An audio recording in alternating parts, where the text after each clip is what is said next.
Well, let me introduce you guys this evening real fast, and we'll get started now that we're at 7:06. But I just want to thank y'all all for being here tonight on the Big Texas Read. And we had a great conversation 2 weeks ago between Kathleen Kent and Joe Lansdale, and tonight we're joined by Harry Hunsicker. And so I want to tell you a little bit about Harry Hunsicker. He is the former executive vice president of the Mystery Writers of America and the best-selling author of 8 crime thrillers. He serves as executive producer for the film adaptation of his novel, The Devil's Country, which is currently in development. And his work has been shortlisted for the Shamus and Thriller Awards. Harry's story, West of Nowhere, was selected for Best American Mystery Stories. And his latest novel, Texas Sicario, was published in January of 2019. So we're real excited to have Harry here tonight in conversation with Joe Lansdale, who is the internationally best-selling author of over 50 novels, including The Bottoms, A Fine Dark Line, and Leather Maiden, and the popular long-running Hap and Leonard series, which I've read, and I'm just now starting the series on Netflix. I didn't realize it was there. But many of Harry's cult classics have been adapted for television and film, most famously Bubba Hotep, starring Bruce Campbell and Ossie Davis. And Lansdale has written numerous screenplays and teleplays, which have gotten him those plane rides out to Los Angeles, including the iconic Batman, the animated series. And he's won 10 Stoker Awards, which is amazing. And tonight, Harry and Joe are going to be in conversation about Edge of Dark Water, among other things.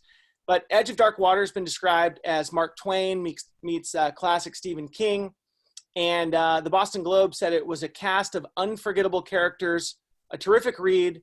From its pages waft memories of Huckleberry Finn, To Kill a Mockingbird, and even As I Lay Dying, with its journey to lay a soul to rest. So thank you both for being here tonight. I'm excited about the discussion. And if y'all, if the audience have questions while they're talking, just put them in the chat, and we will be sure to get to them toward the end of the conversation. But gentlemen, thank you so much for being here. Thank you. Thank you for having us, Blake. It's always fun to do stuff with the writing workshop. It's always fun to talk to you, Joe. One of my first panels ever when I first started was with you and Bill Kreider at Con Mysterio in Austin. That was many, many years ago. And I know you and Bill were close. I am a huge fan of your work, as we've talked about before, and I'm enjoying Edge of Dark Water. I haven't finished it, but I've read a portion of it. And as I've been reading, my mind keeps going to one of your earlier novels from about 20 years ago that I read back in the day, and that's The Bottoms, which is another Depression-era Gothic set along the Sabine River.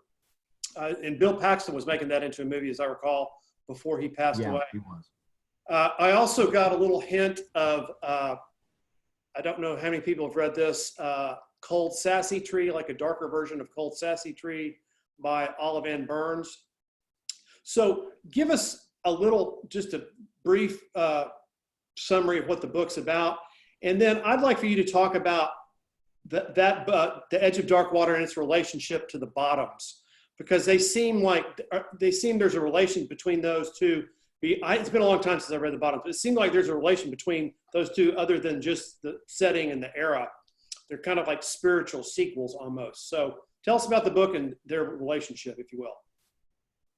Well, you know, the book in many ways was influenced by all of the things that you mentioned, by the way, but also by the Odyssey and Jason and the Argonauts. And then when you read it with that in mind, you start to see that kind of stuff popping out in it, you know, and mythology in general. But what it is that it's a female narrator and her friends discovered the body of one of their other friends who wanted to be a movie star, a beautiful girl who they find tied to a Singer sewing machine in the Sabine River. And the idea is that they want to burn her body up and take it to Hollywood. And unfortunately, they don't have a way to go to Hollywood, but they decide to go down the Sabine River, and as if the Sabine is going to lead to Hollywood. But they're trying to get to a place where they can catch a bus and take her ashes there. And in that process, there's also who killed her, because that's when they're trying to figure out who killed her. There's also, I don't want to tell too much, but there's also some money involved that they discover. And there are some people that want that money, and there are people who want them, and not in a good way. And there's a villainous character called Skunk, who is my mythological creature, and maybe not directly out of the Odyssey or Jason and the Argonauts, but I think somewhat of a certainly a mythological feeling, like a demon. It can be from almost anything, but yet a sort of human demon. And I guess that kind of lays the framework. And then as far as like the connection between the bottoms, I think that probably in your life you develop certain subjects that interest you and certain kinds of characters that interest you, and that they kind of surface again from time to time. They may be, somewhat different. They may be incredibly different, but there's a variable there where they connect. And I think that may be true of a lot of writers' work, certainly like Faulkner and Flannery O'Connor and, writers of that ilk. And you may not know that you're even doing it, or that you can get away from it, or maybe you don't want to get away from it. But I believe that thematically, and the writers that I love the most seem to have certain thematic aspects to their work and a tonality to their work, though it can vary. I like to think I vary, but most of the time, if you read a page or two of mine, it's me, and that's fine. And to me, these themes are things that I guess haunt me, or things I think about. Some of them are actually connected to my own life. Some of them are connected to stories I've heard from others, and then the rest of it is just damn lies, like we writers do. Exactly. So I was struck when I'm reading this. You are a master craftsman. You have such a evocative sense of the characters and the descriptions and the turn of phrase, but especially in Dark Water, you're writing this from the point of view of a 16-year-old girl in the Depression, right? That's the main character. And I'm blown away by how you did that. I mean, the mastery to do that, I thought was amazing. But tell us about the challenge of putting yourself in the head of a 16-year-old girl in the Depression. How did that work? I never really thought about it. I don't mean to be a jerk about it, but it just never occurred to me to think about it. That character started talking to me, and I just started writing. I'm not much of a planner, and I'm not a plotter. I don't make notes outside of remember somebody's eyes are blue, or remember Jack had a hat, so when he took it off in the living room, because like 3 chapters later, I may discover that I've lost somebody's hat. But for me, I have to feel that character more than anything. And I do believe that we all, I don't care if we're male, female, white, black, brown, we all share a humanity, and we all share certain things in life that we want. Now, people can judge whether I achieved that 16-year-old girl or not. And you know what? Everybody's welcome to their opinion. But I felt like that character was real to me. And when I wrote that book, I was a 16-year-old girl. So maybe that says something about me that I don't know, But my mother was certainly a 16-year-old girl once, and she told me a lot of stories. And she told me a lot about growing up in the Great Depression, because my parents were older when I was born. My dad was 40s, my mom was late 30s, and I was born in 51. So I guess they had reached their greatest maturity during the Great Depression. That's when they were hammering out their lives. And my grandmother, I think I've said this before, when she died in the 80s, she was nearly 100 years old. And she had been born in the 1880s, had seen Buffalo Bill's Wild West show. So I grew up with all of these women that had stories, and of course, my wife and I have a daughter, Casey. And so, you learn things, some that you don't want to learn when you're raising daughters, and you learn things from your sons too. But when it's the opposite sex, you're going, oh, that's curious. I never saw it that way. And so I think these strong women that I was fortunate enough to be around, always had stories. And I think most of us that writers, I think it's definitely true, are natural observers. I never said I'm going to do that. I'm going to watch this and make it into a story. It's just that you absorb differently than a lot of people. At least some writers, most writers do, maybe not all. I can't speak for everyone. But for me, when I start writing, I discover I know things I didn't know, or at least I believe I do. And so I have my own personal mythology that goes into my characters, along with all of these influences that you mentioned, and that the ones that that I discuss. So I don't know that it was hard as whether it was right or not. Other people can make that decision, but it felt right to me. It felt right to me too. People ask me sometimes, I relate to that. People ask me sometimes, what's your research like? I mean, do you research a book? And I go, my life's research. Every day is research. It soaks in. I'm glad to see I'm not the only person like that. So you touched on writing, you don't outline. What's the creative, briefly, or as long as you want to talk about, what's the creative process like for Joe Lansdale? I mean, are you a morning writer, everyday writer? Right. I almost hate to say this because my friend, poor Kathleen, has probably heard me talk about this so many different times. So I know she's heard that story. But, you know, I write daily. You know, it doesn't mean that there hasn't been a day where I had to miss or something, like maybe a doctor's appointment or take the dog to the vet or, you know, something like that. But generally, I get up real early. Like this morning, I had some things I had to do late morning, so I got up at 5:30.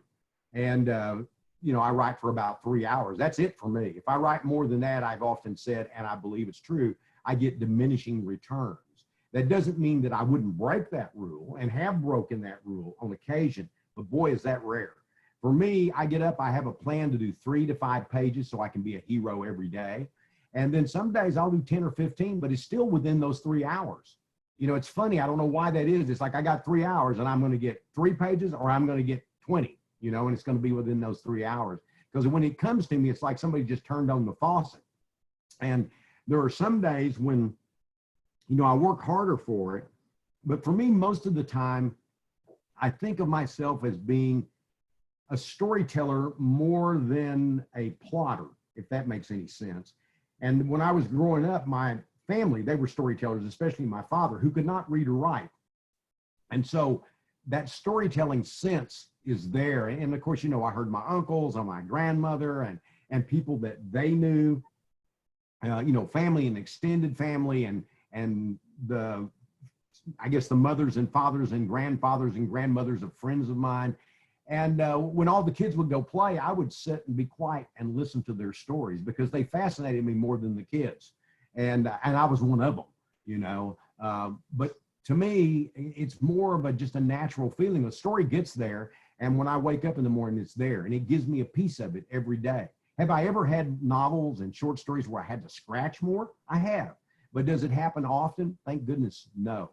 So for me, it's like this gift because I can create my own movie and my own book and my own play and my own comic in my head. And I can sit down and start writing. And it's the most joyful part of my day because if it goes well, excuse me, let me cut my phone off, I forgot. Because if it goes well, the rest of my day goes well. And so it's very important to me to do that. And I do it 7 days a week, 99.9% of the time. And that's how you get it done. And I don't do multiple drafts. I do one draft that I constantly polish as I go. And then I do a sort of overall polish, you know. So that's the best I can, I guess, put it in a nutshell. That's the process. Were you a reader as a child, or were you just listening to the story? I'm still a reader. I was a insane reader. Yeah, absolutely. Comic books got me into this, and comic books taught me to read. And I would read anything. I would read aspirin bottles and cereal boxes, whatever I had that had words on it. I kind of absorbed it. You know, it's like, you know, a chicken pecking corn. I was like a guy pecking words, and I was always just devouring words. And I still, you know, a little less in the last couple of weeks, but I generally read 3 or 4 books a week because I read steady too. And I do other things. You know, life, you got more time than you think and a whole lot less time than you realize. It's that kind of thing. You can waste all your time wondering about when you're going to do it. And so you just got to do it. Quit making excuses is my advice to writers. And if you don't want to do it, fine, shut up, go do something else. I don't want to hear it. I'm trying to stay off social media because I can relate to that. There's only so many hours in the day. Yeah, I get on Twitter, and when I'm on there, it may seem like I'm on there a lot, but I'm only like 5 minutes here, 5 minutes there. And most of the time when I put it together at the end of the day, I've been on 20 minutes, 30 minutes at the most, if I'm on that much.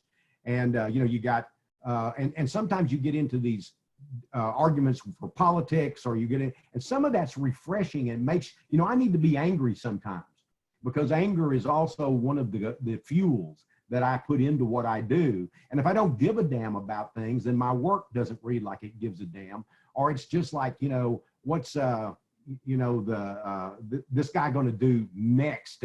He's going to go through all of the standard things. Well, you can write a standard novel, but the character needs to have something special about them, or the prose itself. And, you know, you got to go for more than that. And you may fail. I failed. A friend of mine, Philip Jose Farmer, who's no longer with us anymore, is a science fiction writer who I truly loved. He told me once, he said, sometimes you got to go out on the limb and saw it off with you sitting on the wrong end. And he certainly did that many times. And you know, he had a number of failures, but God, when he was brilliant, he was brilliant. And I sort of thought, I don't give a damn if I'm a bestseller. You know, that's not what I'm trying to do. I do want people to like the work, to buy it, but I don't, and I've said it before many times, I write like everybody I know is dead, because I'm not writing for you. I don't care what you want, what you like. I don't care about the audience. When I get through, then I think, oh God, I hope the audience likes it, but not when I'm creating. Because then I begin to filter expectations in that I think other people have. You know, my agent like this, or my editor like this, and you know, sometimes they don't, and sometimes they might be right. But when I'm writing, I can't have those considerations, because I'm not looking to please my fans when I write. I'm not looking to you know, please buddies. I don't have reading buddies and things like that. And if you have them and you need them, I'm nothing against that. I'm talking about what I do. But then when I'm finished, I certainly hope that there's an audience for it. And my belief is that if I like it, there's got to be somebody out there like me. And so far, there's enough of them like me, or like what I do, at least in some of those novels, that my audience has been quite consistent, and it's been quite effective for me. Has that changed over time, your idea that you're only doing it for yourself? Because I admire that. I think that is where the truth comes from in storytelling. Yeah. Has that changed for you? Yeah, the first 4 or 5 years when I started back in the 70s, I started selling in 73. I was writing nonfiction. Whoops. But by the time I got to 80s, I really realized I'm not having any fun, because I got into this because I love to write, not because I'm trying to please somebody, not because I'm trying to be part of this group, not because I'm trying to have other people think, oh my God, we're all in this club together. I begin, but I had to, I think, do that to kind of understand that. You know, I did all these different kinds of things and chasing the market, and nothing wrong with chasing the market a little bit, as long as the market doesn't own you. You know, I go to the butcher shop, I don't have to buy. I can get what I want. So I'm kind of like that. When I go to my market, I pick out what I want to do. And if somebody says I need a crime story or whatever, and I think, oh, that would be fun, but then I try to approach it from the way that I would like to see that crime story. Sometimes it might be more traditional even, but sometimes it may be a lot more, less traditional and different. So once I realized that it was about me, not you or not anyone else when I'm writing, my whole career changed, my whole life changed. It took a little while because they thought, my God, this is weird. What are you doing? And it's hard for people to realize that in the early 80s, people were going, well, Joe, that's not how these stories are done. That's not how they end. These characters they have, this characterization is getting in the way of the pace of the story or what have you. And sometimes I wrote stories that were all about pace or that were absurdist, so I didn't really have this sort of concrete view. What I was trying to do is this voice interesting? Are there characters in this that I want to read? Or if I'm not doing a big character piece, can I make the story or book the character? Because sometimes, like Vonnegut's a good example, I don't think he writes good characters at all, nor tries. But what his books are the character. If you read Breakfast of Champions, I don't come away from that thinking, oh my God, what a great plot. And even his social criticism, I have to admit, I don't find it nearly as penetrating as some others do. But I do find when I read him, not only is he easy to read, he's unique to read. So it's an experience that's different to me than reading the next in a series of bestseller books where there are certain things that are going to be there every time because they're those same characters. But I always try to bring some of my own excitement to it. And even though these are things I do, I want you to understand that sometimes I fail. And that's the other thing. You can't fear failure. You just can't care about that. Because when it all gets to the end, you know, you better have had a good time, because, you know, I don't want to just look over there my hundreds of editions of books and say, well, that's all my life was. I want it to have been fun, not just to have sold books. And I want, you know, I got my family, I got other things that interest me, but those are the things that go into the books, is real life as well as what you read and what you learn. But I don't want the stink of the library on everything I write, if that makes any sense. That makes perfect sense. I'm going to write and put it over my computer, your quote that "write like everybody you know is dead." I think that's my takeaway for the night. So far, we're not done yet. So let's get back to Edge of Dark Water. Could that book have been set somewhere else? Do you think? Could those characters? Not for me. Not for you? Okay. Not for me, it couldn't. So did that character come to you at the same time as the setting, or was the setting always there for you? It all came to me in the same moment. Okay. You know, most of the time it feels like a lightning strike, but there's always something that initiates it. And what I learned a long time ago is to not use the conscious mind as much as the subconscious. The conscious can then sort through the subconscious elements and make them a little bit more feasible, or put them in some sort of form. But, and sometimes I don't even care to do that. Sometimes I like going out on a limb and being fantastic, or just being strange. But most of the time I let the subconscious lead me. So there could be things that have been inside my subconscious for 20, 30 years. There are a couple of books I wrote. I know that the seeds for them have existed for 30 years or more, but I didn't know what that seed was. I just knew it was there. And I just let it, you know, lie fallow until, you know, there was some kind of fertilization, and those things begin to grow. And it's just like I got up, I go, hey, I got it. There's a novel in there, but I don't know what it is. I know that I have a feel for it. For me, it's more of an emotion. I don't know. I know that's kind of odd, but for me, I don't really think I know this character, or I know this. I know that I know this emotion. I think it's probably closer to music, in the sense that it's feeling that rhythm, it's feeling that beat, it's feeling that bass, and it's all in there. And I don't know how it goes, but all of a sudden when I put my fingers on the keys, the notes start to play. Now, I may get up one morning and that all plays out for me, but so far, 47 years later, I'm still doing it. God bless you. Thank you. 47 years of that. Your comment about letting it percolate reminded me, I saw a video of a YouTube video of Stephen King a couple days ago, and somebody asked him if he kept a file of story ideas, and he said, no, because that's just a great way to keep track of all your bad ideas. And He said what to do, which is exactly what you said, was it's just inside you and it festers and it percolates in your brain and then it comes out. So there's no need for a file. So, or a writer's notebook kind of thing. I think it's what he was talking about. I could add something else to that if it's okay. Yeah, please, please. I think there are a lot of ideas that I come up with that I know are good ideas. And sometimes I think that's a bestseller idea, but it's not for me. It's not the book I want to write, or not the book I would be good at writing, or not the book I'm truly enthused with writing. I've come up with ideas and I go, I wish I had done that. But then I realized, no, I don't, because I couldn't have done it. Because even though it's a good idea, it's not for me. I've actually had ideas I've given to other people and they've written stories with them, you know. But in general, that's also a very important thing to know, is to recognize if that's your story or somebody else's story, or if you're going back to what I was saying before, trying to write that for somebody else or trying to please somebody else. You know, when you get through with something, the editor may make some really good suggestions and maybe make you realize where you missed the boat, make you realize how you can patch the boat. But a lot of times editors just tell you stuff they want to do, and it's not necessarily stuff you want to do. And if it isn't, don't do it.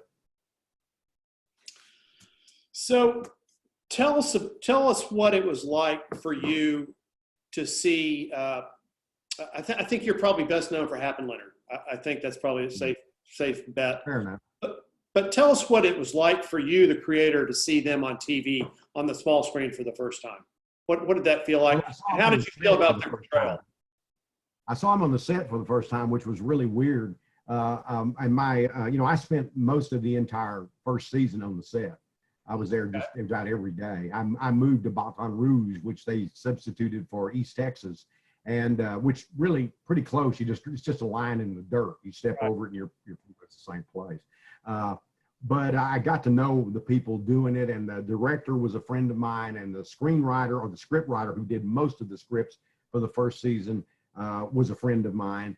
And so, and then James Purefoy and I became friends, and I got to know Michael K. Williams, and I got to know Bill Sage on it. So I had a different experience, you know. And my son came on the set one day, and James came around the side of the house, and he was, you know, dressed as Hap. And my son went, "Oh my God." He said, "You know what, Daddy?" I said, "What?" He said, "I thought that was you when I was a kid. So they look so much like you, and he's walking like you." And what it is the actors watch you, whether they even know that they're doing it. The same thing we're talking about Sorbin. And James was fighting that British accent, trying to get that East Texas accent, you know? And so what happened is it was this weird feeling of these people inhabiting you, and in some ways inhabiting you 30 years earlier. And it was a strange feeling, but it was also magnificent to hear your dialogue spoken, because a lot of it that they used was mine, and they did some of their own. But still, for me, it's always different. You know, I don't write for it to be made into a movie, though I love cashing those checks. And I want it to be a good movie. I want it to be a good series. And if they ask me my opinions, they know damn well that they shouldn't have asked, or they're going to get it. And but I always say, when I was a co-executive producer on the show, and I always say that I got to say anything I wanted, but then they got to do anything they want. And so you have to understand that a lot of times movies could be much closer to books than they'll tell you. They'll tell you they're two separate things, and they are, but sometimes they aren't as different as you expect. But there are also some books that just are almost impossible to film, or very hard to film. And so I have to kind of be able to see them as an alternate universe, Hap and Leonard. You know, they don't look like Hap and Leonard in my head. I haven't changed my view to where I think of them when I think of Hap and Leonard. And, you know, they have certain mannerisms that are similar, that they copied from the scripts and from me. They borrowed things from my memoirs that I've written little snippets of for different things, and put them into the characters in the show that weren't in the books, but were in part of my life. And that was kind of creepy and sometimes emotional to see, you know. And so it was a thrilling experience. And I was very pleased that, and Purefoy and I talked about this, we got 3 seasons, and people said there were only 3 seasons. And James and I both were saying, man, we're lucky we got 3 seasons that were that good, because they really were good. And we got such good actors for every season. And it was just, it was a magnificent experience overall, you know. So I'm going to complain, because I'm that kind of guy. I'm going to complain when you're doing stuff that's mine. But I also realized that once I sign that check, sign, you know, the check and cash it, or even sign the contract, I've made a deal. So they can, you know, they have the right to just say, shut up. But also, when I try to get as much into it as I can, like executive producer and stuff like that, so at least I have the right I told you about before to complain and them to go ahead and do what they want. But it makes me feel better, you know. So how about Cold in July? Did you like how that turned out, the movie version? Yeah, I was on the set for most of that too, and got to spend a lot of time with the actors, and it was the same director, you know, and same script writer for that matter. Really? And okay. So it was, yeah, Nick D'Amici also has a part in the film, and he wrote the screenplay. So that was kind of cool, you know. But I got to spend time with Michael C. Hall and, you know, Don Johnson and Sam Shepard. And it was, you know, it was a trip. My wife was there. My daughter came in for a while. My son came in for a while. And, you know, the director said that the Lansdales travel in packs. And he's right. You know, we're pretty, and my niece, for example, my niece Pam was my, I guess, you know, she kind of served as kind of a secretary for me in some ways, though far more important in like handling all of the book deals, all the interview stuff, all the things. She would come to me and go, okay, you got this interview today at 4. You got this at this time. And when did you eat last? Put that down. You can't have that. You know, she actually kind of mean to me when you get right down to it. But I really loved having my family there, you know, because we're a very close family and we're all part of this. I mean, the kids are both in the business, at least on one edge of the other. And, you know, my brother does some writing. And so it's, you know, it's important to me to have the family and let them enjoy the same things I'm enjoying, maybe in a different way. But, you know, I'm glad that they were able to do that on both the film set of Cold in July as well as the TV set.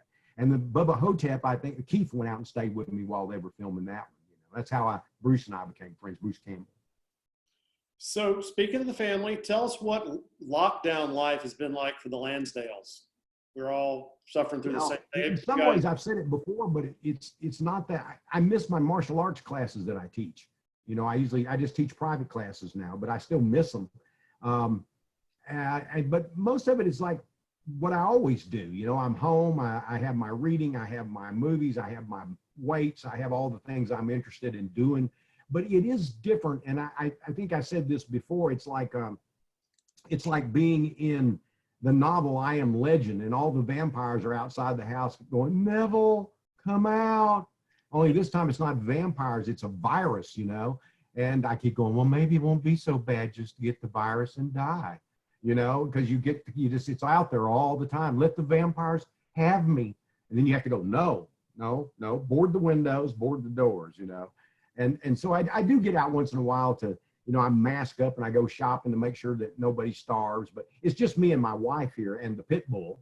And our kids have, of course, you know, they're grown, they have their own careers and lives. But in some ways it's no different. But I just think this whole miserable disease and this whole miserable political situation just kind of weighs on you like a, you know, like a cloud with weight in it. It's just more than you would expect because it's just constant, you know. And there are times when that really, I just go, man, well, that's when you want to open the door and let the vampires have you. It's a terrible year. So I have one more question, and then we're going to do some. Well, you know, wait a minute though. We do have the asteroid coming in November, so it's not over yet. We got that for us. It's been a happy year. For us. I think they're prepping us for space aliens because they're talking about them in the New York Times. That's just my personal theory. So, what books, TV shows, what book or TV show or movie have you seen in the last year? Any of those all those categories? What that have blown you away? What's been your favorite read or things to watch in the past year? Well, if on TV, I would say The Marvelous Miss Maisel. You know, I think that's one of the most brilliant TV series I've ever seen. I think everybody's fantastic. The ability to keep me interested in all these different characters and all these different changes in these characters for 3 seasons. And when I saw those 3 seasons, it was like, I felt like, oh my God, you know, this is over. And usually when you get to the 3rd season, it's something you go, oh no, this is the same old. So, you know, I watched that, and book-wise, you know what I've been reading, I've read so much, I would keep you forever, but what I've been reading lately is actually Joseph Payne Brennan, who I read when I was a kid, who wrote horror stories, and he also wrote a sort of supernatural investigator, and Lucius Leffing, I think is what his name is. I'll have to actually look at the book to be sure, but I've been reading all of his work, and which is several volumes that I have, you know. And I've been reading a lot of DC comic archive collections from the Silver Age. And I've enjoyed the hell out of that. You know, it's mostly out of nostalgia, which for some reason this time makes you feel nostalgic for the older times. Although a lot of nostalgia is a lie. You know, it's not really what you think it was. But there are certain aspects of it and certain memories of it and certain things that were real in that time that I think as you get older, you miss. As long as you don't get, you know, blinders on and start seeing all those times as better. Damn sure wasn't if you were black or women or gay or, I mean, the list would go on.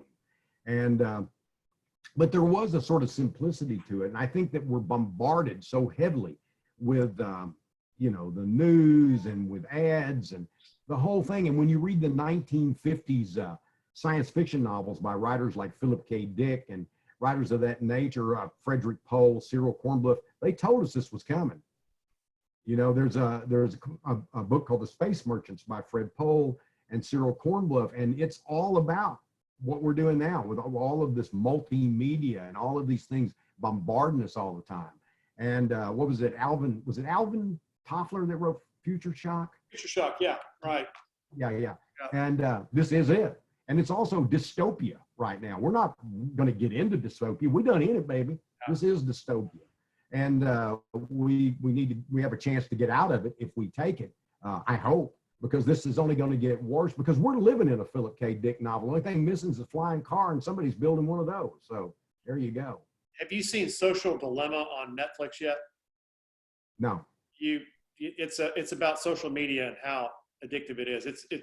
It's worth speaking to your dystopia and the constant barrage of stuff. It's worth you're seeing.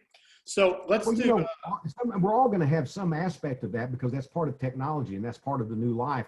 And so you can't divorce yourself from it, because if you do, then you're a Luddite, and then you totally don't know what's going on.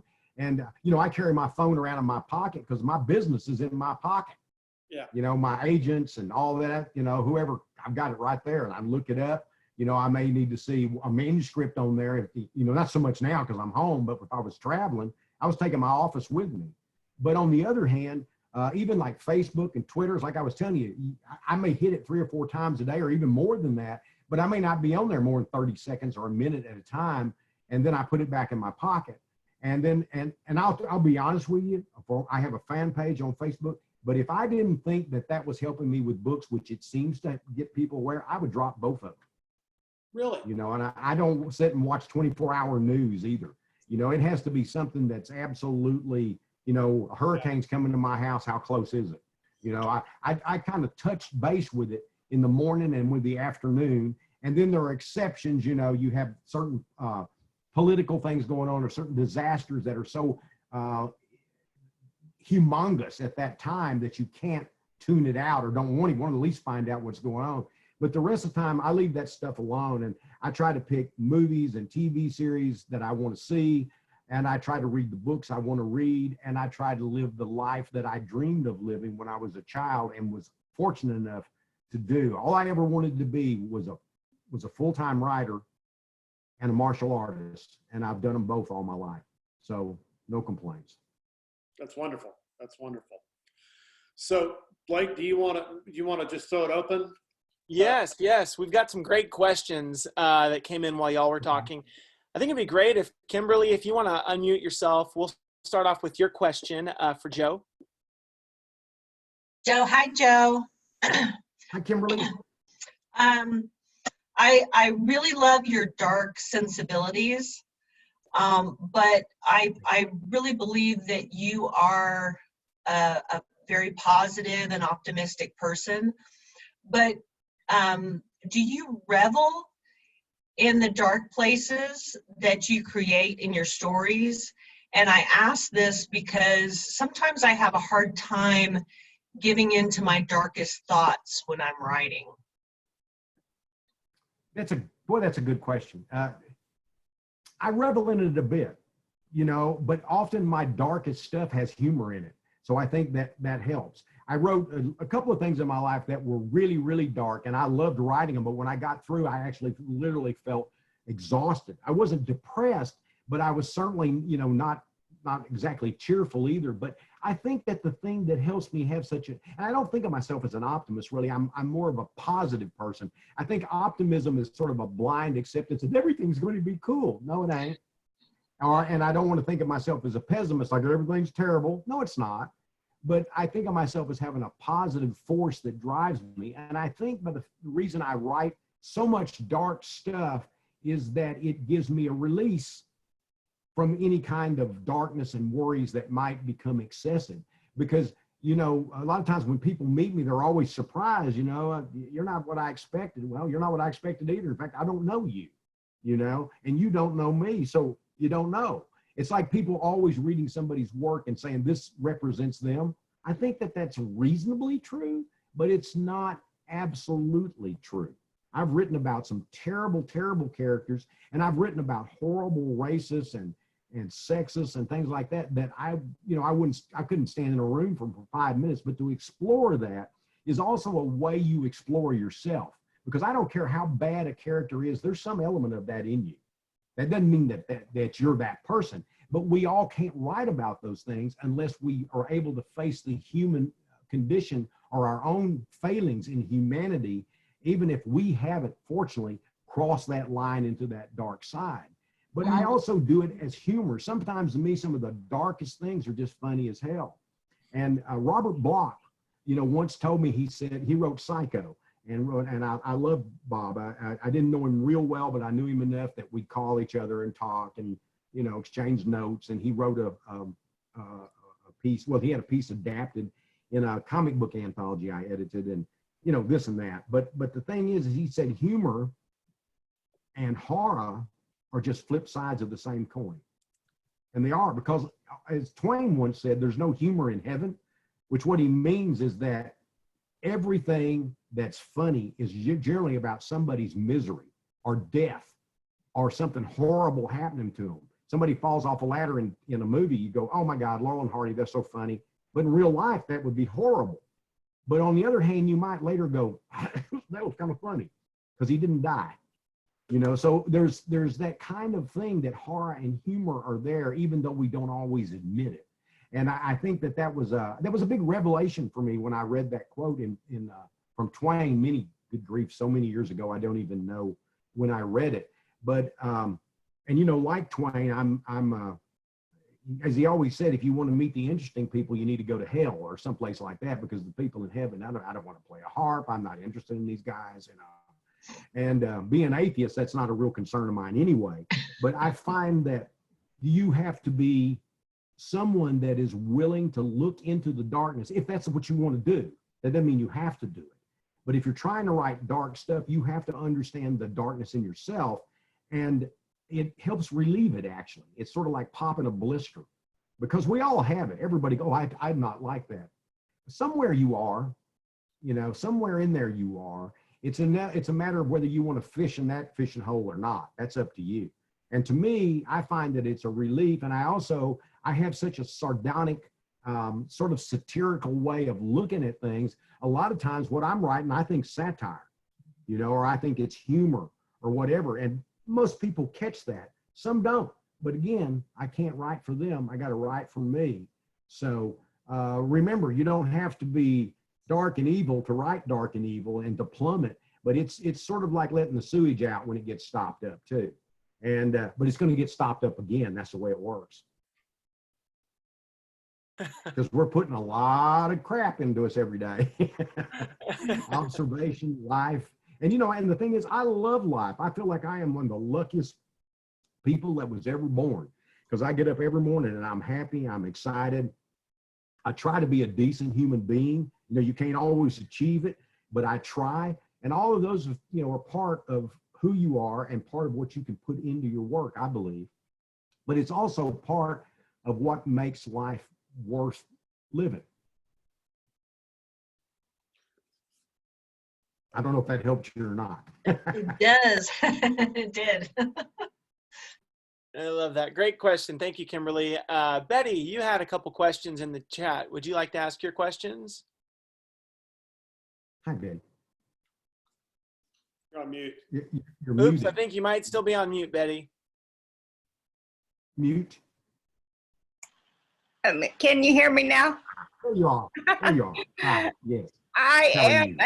a reading teacher. I am a reading specialist. So reading is my joy. And I try to convey that to my students. I have been in charge of a book club at my church where we chose books and read at least 8 books every year. We read over 113 years, and I have retired because I'm tired. And I just wanted to rest and read what I wanted to read. But in teaching reading and teaching writing, components of literature I taught my children are setting, characters, problem, solution ending. And most books, you can take those elements and can survey that book by just taking each element. And that's what we had fun doing, was discussing elements of the book, and everyone gave their own opinion, free to give their own opinion. No one was to really get into arguments of that opinion, because your opinion is your opinion. And we honor that. So I was interested in you taking those components of this book and going over it. Also, symbolism is a lot of fun to me. Sometimes the author may not have chosen something to be symbolic, but maybe we as a reader, we have chosen it most to be most of symbolic. the time, most of the time I don't think writers do that. One of the things in this, the thing in your book, the sewing machine.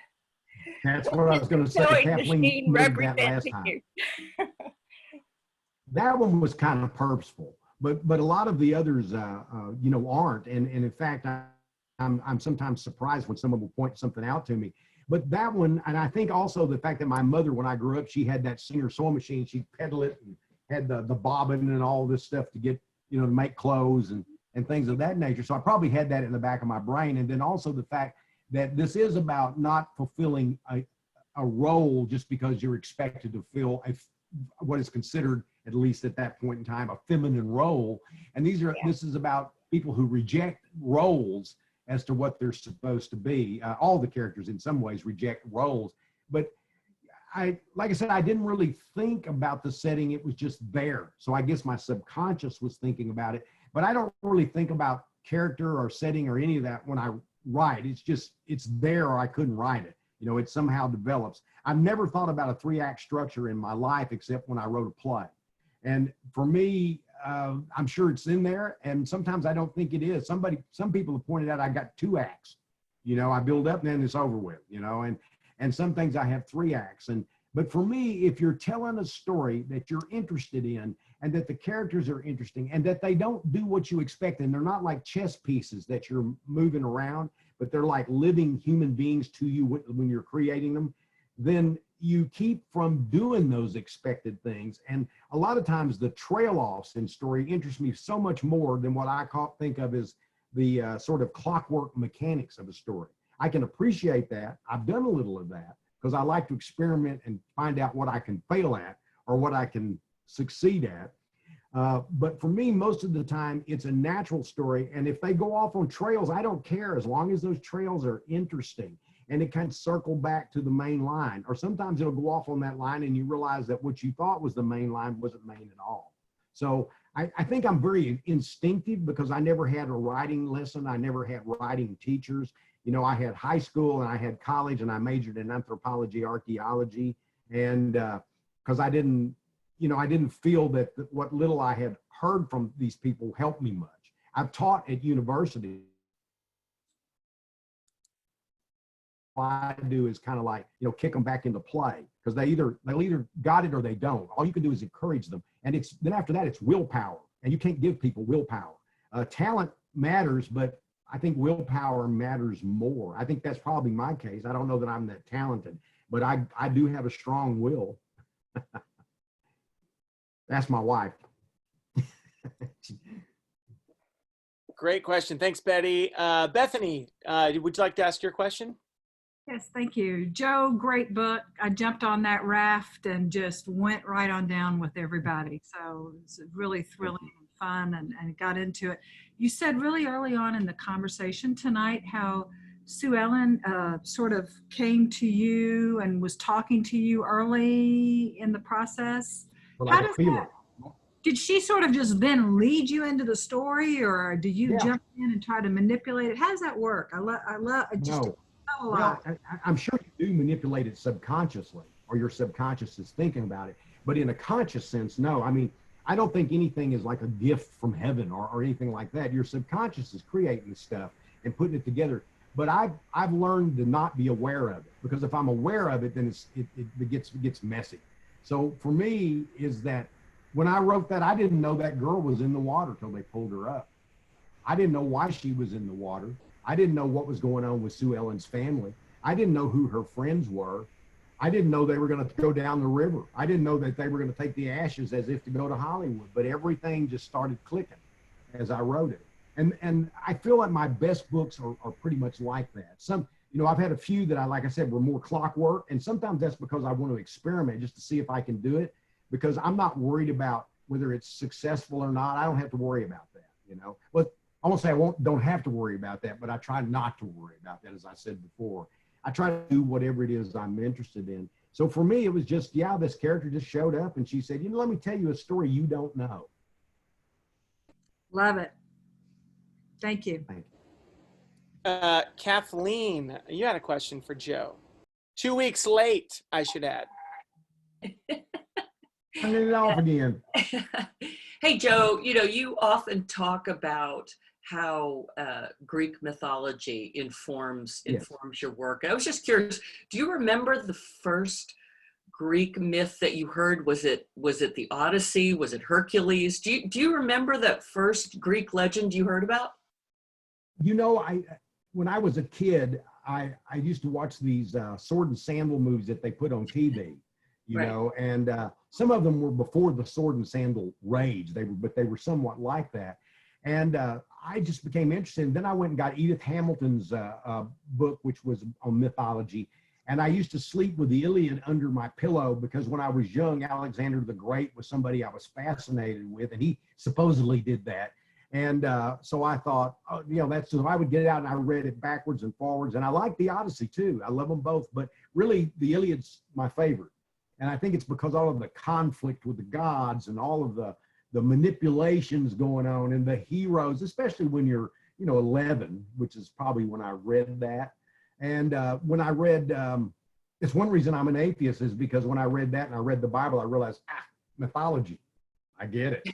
And so when I read those, when I discovered Edgar Rice Burroughs about that time too, I realized this is a modern mythology. This, if, you know, somebody put this aside and left it for years later, you know, you could say, well, this was what happened in the past, and these were our heroes and our gods and our, you know, what have you. So to me, mythology, probably the first thing I think was probably the Iliad.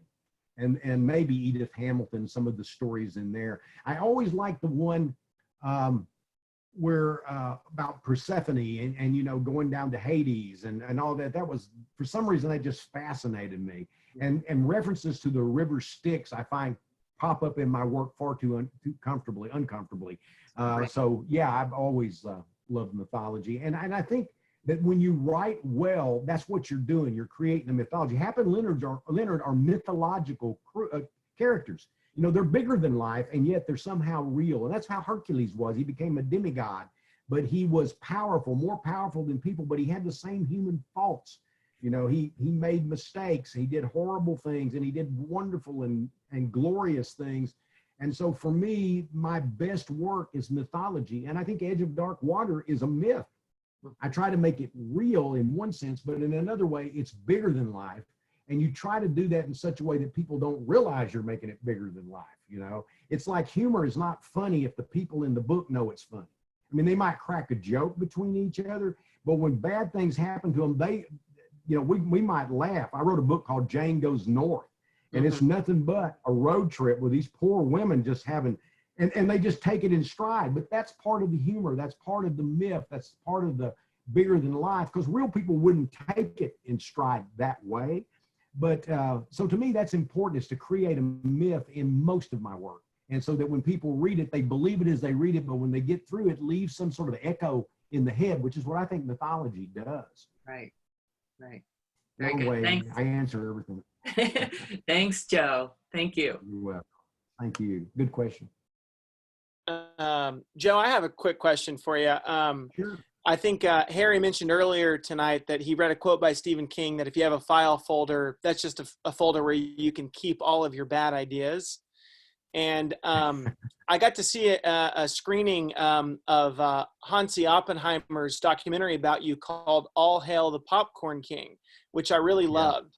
And there's a story that you tell in the documentary about how your wife would make this popcorn for you that was just soaked in Kroger grease or Kroger lard. Yeah. And Lard. on those, oh, was it lard?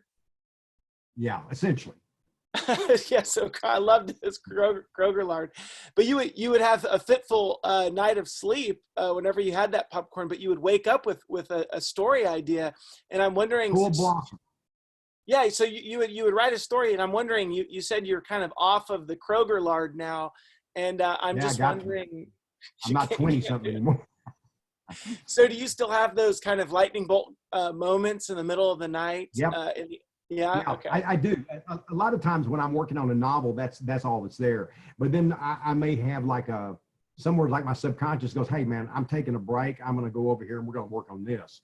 And sometimes I'll start stories. I have no idea what they're about, but I'll just write whatever it is I'm thinking, then I'll forget it. I found some completed stories that I didn't even remember writing until I found them. I thought, oh, I got up in the middle of the night and wrote that. That's not on my schedule. So I just dismissed it, And sometimes in the morning before I start, I'll just go, oh, what I'm thinking about. And I'll just start playing with stuff. And I've written some of my best stories that way. And I've taken pauses in the novel to take my morning to write short stories, from time to time. And I also sometimes, will use that morning to maybe look at galleys for a novel that's coming out or something of that nature. So it can vary. But a lot of times those stories, a lot of the ones I used to sell to Twilight Zone magazine, a lot of others, they were just like a bolt of lightning. The first story I sold to Twilight Zone magazine, I wrote in 20 minutes. It was called The Dump. And it's been filmed. It was on Netflix in Love, Death, and Robots. And I wrote it in about 20 minutes. I didn't have and that's when I was doing it on a typewriter, and I didn't have a carbon copy of it. And I just put it in the envelope, said, screw it, I'm sending it. And I folded it up in my usual, not very, good way, because they always let me know, Joe, you start in the middle and you fold it. But anyway, I put it in the envelope and I sent it to them. And I started thinking about it, and I thought, oh my God, that story is terrible. I just came up with this idea, and it's absurdist. And he liked it so much, T.E.D. Klein, he called me on the phone and said, man, I'm buying this. This is great. And it was only a few pages long. It was called The Dump. And it was, I think, the very first thing it was the very first thing I had in Twilight Zone. It's been reprinted forever, and it's was made into that little short film on Love, Death, and Robots, as was another story of mine called Fish Night. But it's just an absurdist story. There's no real characterization. There's just pure storytelling that draws you in, and it's quirky and it's twisty. It's not like a major piece of work, but it's just one of those stories that came from popcorn. There it is. Bam. Yeah.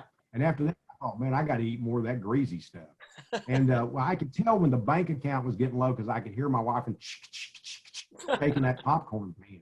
I thought, uh-oh, bank account must be getting low.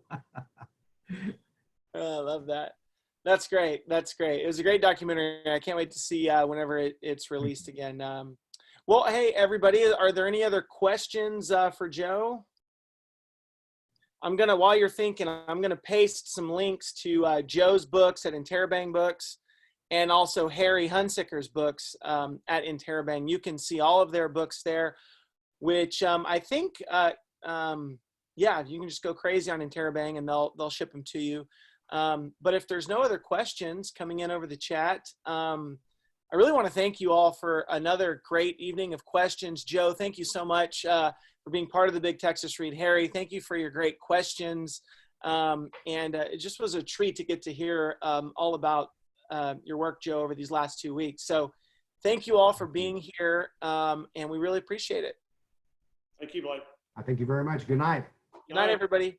Thank you so much. Yeah.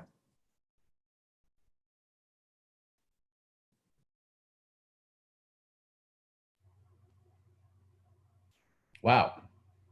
Everyone left like that. They're like, we're out of here.